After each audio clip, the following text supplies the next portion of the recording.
Hello, আগের mini ব্লগে আপনাদেরকে দেখিয়েছি আমি অনেক সজনে ফুল তুলে নিয়ে এসেছিলাম।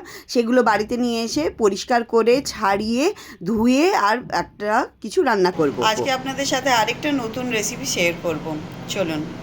কড়াইয়ে প্রথমে সর্ষের তেল নিয়ে নিয়েছি, তাতে কালো জিরে ফোড়ন দিয়েছি আর ধুয়ে রাখা সজনে ফুলগুলো দিয়ে দিয়েছি। এরপরে নুন হলুদ দিয়ে খুব ভালো করে নেড়ে চেড়ে ভেজে নেব। এতে একটু জল বের হবে ঠিকই, তাতে কিন্তু সেদ্ধও হয়ে যাবে, ভাজাও হয়ে যাবে। ভাজা হয়ে গেছে, এবার একটা বাটিতে রেখে দিলাম। সেই কড়াইয়ে আবার সর্ষের তেল দিয়ে চিংড়ি মাছগুলোকে ভেজে নিলাম। নুন হলুদ মাখানো চিংড়ি মাছ। এখানে আছে আদা, জিরে, টমেটো আর লঙ্কা দিয়ে একটা পেস্ট বানিয়েছি। আর এখানে নুন হলুদ চিনি দিয়ে আর শুকনো লঙ্কা দিয়ে খুব ভালো করে কষে নিয়েছি। এরপরে ভেজে রাখা সজনে ফুল দিয়ে খুব ভালো করে কষিয়ে এরপর বাটিতে নামিয়ে রাখলাম। এরপরে কড়াইয়ে আবারও সর্ষের তেল নিয়ে দুটো শুকনো লঙ্কাকে ভেজে তুলে রাখলাম।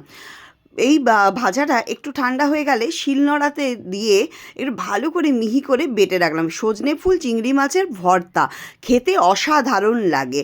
আপনারাও বাড়িতে বানিয়ে খাবেন। সাদা ধোঁয়া ওঠা ভাতের সাথে আর ওপর থেকে একটু সর্ষের তেল ছড়িয়ে দিয়ে একটু মেখে শুধু খেয়ে দেখবেন, অপূর্ব খেতে লাগে। এই খাবারের স্বাদের ভাগ হবে না, সত্যি এত ভালো লাগে ভর্তাটা।